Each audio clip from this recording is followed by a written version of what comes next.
The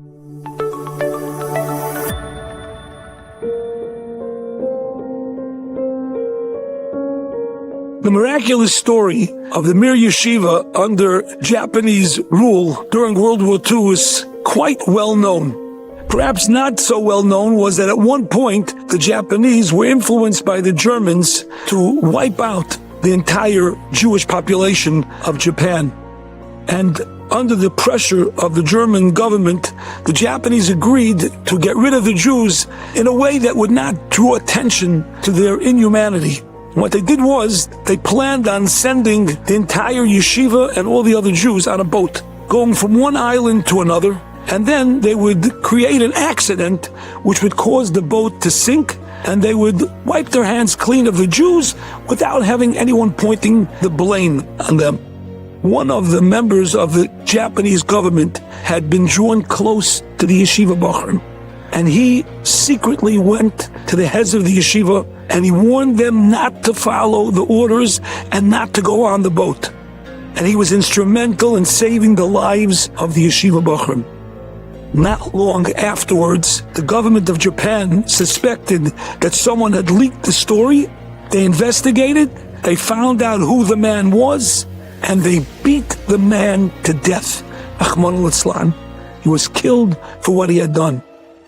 There were a number of yeshiva Bachrim that were very shooken up. Here, this non-Jew has mercy on them and risks his life to save them. Is this his reward that he's killed?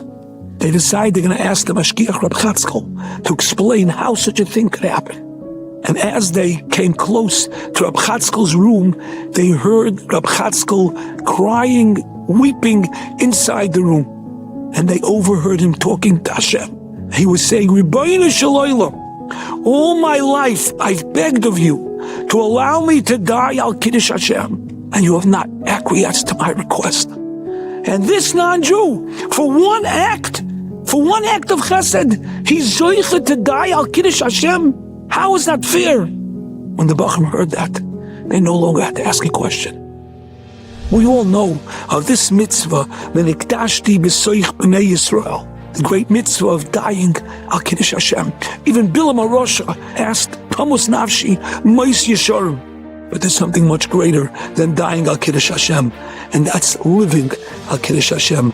The Rambam writes in Parakeh, Mehilchas Yisoidi Torah, that when someone is faced with an nisayon in the privacy of his home, and there's no one there, no one to be embarrassed of, no one to be afraid of, and a man desists and doesn't fall to the Yetzer Hara, Harei zeh Kiddush es Hashem.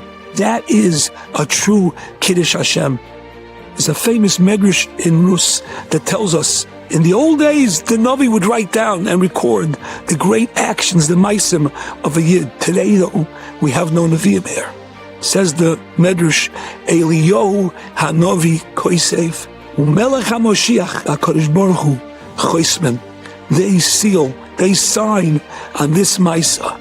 Every time we're confronted with an nisayon and we rise to the challenge, we should know it's being recorded eternally. L'netzach nitzachim, as a schus for ourselves, for our families, for Klal Yisrael.